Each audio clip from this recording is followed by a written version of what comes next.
Since Nicolas Maduro's capture by U.S. forces, Donald Trump has threatened to attack numerous other Latin American nations. The president has claimed they are responsible for drug trafficking into his country and action is needed. But Trump says military intervention in Cuba may not be necessary. Cuba looks like it's ready to fall. I don't know if they can hold out. But Cuba now has no income. They got all of their income from Venezuela, from the Venezuelan oil. They're not getting any of it. Mexico is currently the island nation's main petrol supplier after sending over $400 million worth in 2025. Critics believe this negatively impacts Mexico's relationship with the U.S., but President Claudia Sheinbaum has defended these shipments as well as Mexican and Cuban sovereignty.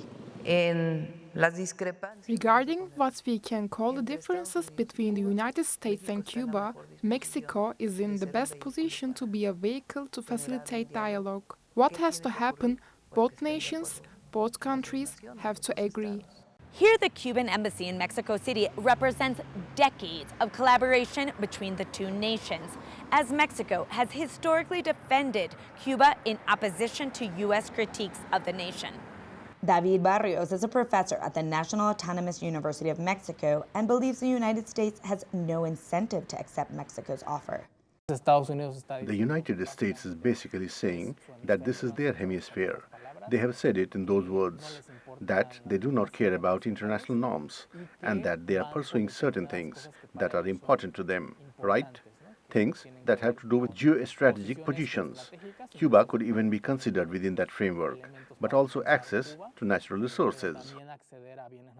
The Cuban government has expressed little interest in negotiations, activating a wartime alert and holding a rally to defend its sovereignty, while honoring the Cuban soldiers killed during the U.S. raid to capture Maduro.